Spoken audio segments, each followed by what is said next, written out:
हजारों लाठियां मिली, पत्थर मिले, सब मिले। क्या आपका इंटेलिजेंस क्या सो रहा था? क्या नींद की गोलियां लेकर सो रहा था? क्या आपको नहीं पता था कि इतना सेंसिटिव केस है बोलकर? आपकी इंटेलिजेंस सो रही थी क्या जब लकड़ियां जमा हो रहे थे, जब पत्थर जमा हो रहे थे? ट्रैक्टर भरकर पत्थर जमा हुए बोलकर आपका क्लेम है, वो ट्रैक्टर भरकर पत्थर आपको नहीं दिखा क्या? अगर जो लोग गलत किए हैं, जो लोग लाठी उठाए हैं, जो लोग पत्थर उठाए हैं, बिल्कुल उनको सजा दीजिए। आप कौन नहीं बोल रहा है आपको उनको अरेस्ट करने के लिए? This video is brought to you by Kuba Soil Conditioners, manufacturer of organic manure. मैं गुलबर्गा डिस्ट्रिक्ट एडमिनिस्ट्रेशन से एक सवाल पूछना चाहता हूं। Why this Kolaveri? Why this Kolaveri? जब सेक्शन 144 तोड़कर वक्फ बोर्ड के ट्रिब्यूनल का जो ऑर्डर है उसको तोड़कर 500,000 लोगों की रैली लेकर एक शासक, एक union minister government degree college के अंदर पनाह लेते, गवर्नमेंट फायर स्टेशन पर पनाह लेते अलंद के, और उसके बाद गवर्नमेंट बस स्टैंड में जमा होकर वो एहतजाज करते, लेकिन कोई उसके ऊपर बात नहीं करता, कोई उसके ऊपर एफआईआर नहीं होता, कोई उसके ऊपर कार्रवाई नहीं होती। जब इसके बारे में एसपी मैडम से सवाल किया जाता तो एसपी मैडम बोलते मैं वर्दी पहनकर बैठी हूं, यहां पर किसी का पक्षपात करने के लिए नहीं बैठी हूं बोलकर एसपी मैडम बोलते हैं। लेकिन एसपी मैडम सिर्फ उन लोगों के ऊपर सेक्शन 144 तोड़ने पर सिर्फ और सिर्फ कोर्ट में एक पिट्टी केस, एक पिट्टी कंप्लेंट दर्ज किए हैं। उसके अलावा उन लोगों के ऊपर कोई कार्रवाई नहीं करे। जो गवर्नमेंट डिग्री कॉलेज में वो लोग जमा होकर वहां पर झंडों के साथ बड़ी बड़ी लाठियां लेकर खड़े हो गए थे, उनके पास पूरा प्रिपरेशन था, सब कुछ रहने के बावजूद, और ओपनली सोशल मीडिया पे वो हिंदू बनाम संगठन के नाम से वो लोग डाल रहे थे कि हम दरगाह, लाडले मशाक की दरगाह को तोड़ेंगे और वहां पर मंदिर बनाएंगे। ऐसे ऐसे स्टेटस व्हाट्सएप पे रख रहे थे जिसको कम्युनल हार्मोनी को डिस्टर्ब करने के लिए पूरे तमाम चीजें वो लोग वहां पर कर रहे थे। वो चीज एसपी मैडम को और डिस्ट्रिक्ट एडमिनिस्ट्रेशन को नहीं दिखाई दी, लेकिन अलंद के अंदर ये बोल रहे हैं कि हजारों लाठियां मिली, पत्थर मिले, सब मिले। क्या आपका इंटेलिजेंस क्या सो रहा था? क्या नींद की गोलियां लेकर सो रहा था? क्या आपको नहीं पता था कि इतना सेंसिटिव केस है बोलकर? क्या आपको नहीं मालूम था? क्या आपको नहीं पता था इसके बारे में? फिर भी आप लोग क्यों काम नहीं करे? जब आपको लकड़ियां वहां पर मौजूद थी बोलकर मालूम हुआ, जब आप वहां पर आपको मालूम पड़ा कि वहां पर पत्थर रखे गए हैं मारने के लिए, तो आप क्यों सीज नहीं करे वक्त से पहले?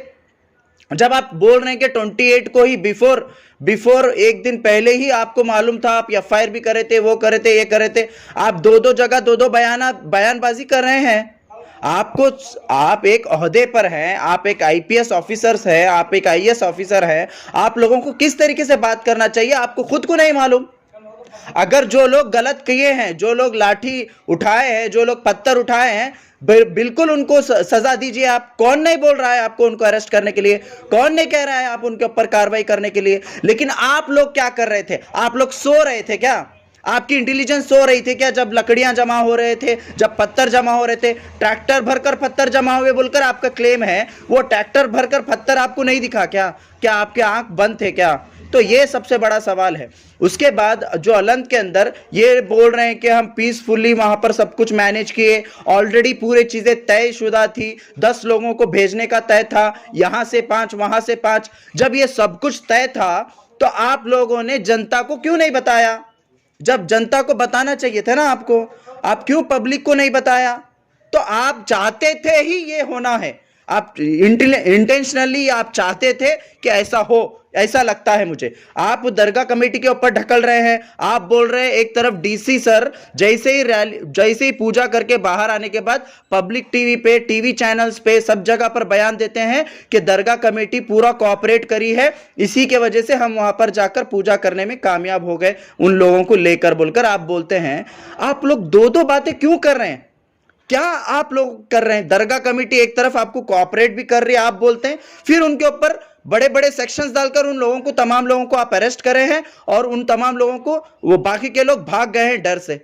अब दोनों तरफ आप ही बात कर रहे हैं, ये कैसी बात कर रहे हैं आप?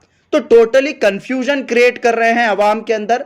और उसके बाद जब गुलबर्गा में हम इस अरेस्ट के खिलाफ, इस जो इनोसेंट लोगों को जो अरेस्ट किया गया है और जो वहां पर इलीगल एक्टिविटी हुई है, जो सेक्शन 144 को तोड़ा गया है, उसके ऊपर जब हम एहतजाज कर रहे हैं यहां पर peacefully, democratically, doctor Baba Saheb Ambedkar के स्टैच्यू के सामने, तो आप हमारे लोगों पर 40 से 50 लोगों के ऊपर आप एफआईआर बुक करते हैं।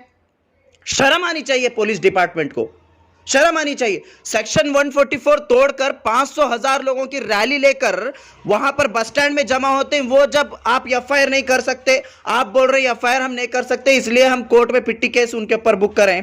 वो कौन सा केस है? 700 रुपए दिए तो छूट जाते वो केस के अंदर।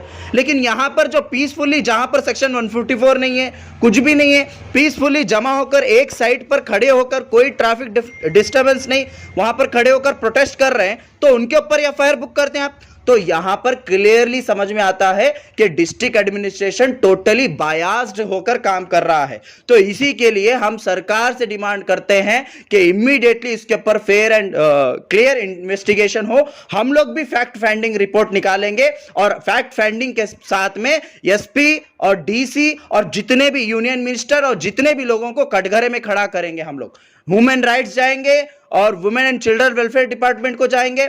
आप बोल रहे बच्चे लाठी लिए, बच्चे पत्थर लिए थे, औरतें वो ली थी, क्यों वो क्या बस स्टैंड के पास आकर आपके पास आए थे? क्या आप जो प्रॉपर्टी उनकी है, जो दरगाह के पास जो प्रॉपर्टी है, उस प्रॉपर्टी को बचाने के लिए वो लोग जमा हो गए थे?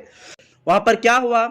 जब स्टेटस डाल रहे हैं, जब रैली निकल कर आ रहे हैं, जब सब कुछ एकदम लोगों के दरमियान में एक नफरत और एक भय का माहौल क्रिएट किया, इनको लाठी उठाने में, इनको पत्थर उठाने में प्रोवोक क्यों किए? खुद यूनियन मिनिस्टर, खुद बीजेपी के शासक, वहां के तमाम लोगों ने प्रोवोक किया। जाहिरी बात है, जो लोग अनपढ़ है, जो लोग नॉलेज नहीं रखते, वो लोग क्या करेंगे?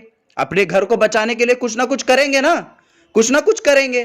तो आप उनके लिए क्या किया? आप लोगों ने पहले अवाम को कॉन्फिडेंस में नहीं लिया, लोगों को कॉन्फिडेंस में नहीं लिया। आप लोग समझ गए कि सिर्फ दरगाह कमेटी के चंद लोगों को लेकर या चंद जो सो कॉल्ड पॉलिटिकल पार्टीज के लीडर्स को लेकर आप समझ गए कि पूरा कॉन्फिडेंस में आ गया। क्या ऐसे आईएएस आईपीएस ऑफिसर ऐसा काम करते हैं क्या? जनता को भी आपको कॉन्फिडेंस में लेना होगा। आप लोग कब से लीडर्स के ऊपर भरोसा करना शुरू कर दिए? आप लोग कब से इन लोगों के ऊपर डिपेंडेंस होना शुरू कर दिए? वैसा है तो आप लोग अपनी वर्दी छोड़िए, अपना पोजीशन छोड़ दीजिए। सैलरी लेकर क्यों काम कर रहे हैं आप लोग इतने बड़े बड़े पोजीशंस पे? तो आप लोगों की गलती है, टोटली डिस्ट्रिक्ट एडमिनिस्ट्रेशन की गलती है इसके अंदर, पुलिस डिपार्टमेंट की गलती है इसके अंदर, और वो पॉलिटिशियन जो इसके मीटिंग्स के अंदर जो मौजूद थे, वो तमाम पॉलिटिशियंस भी इसके अंदर गुनहगार है।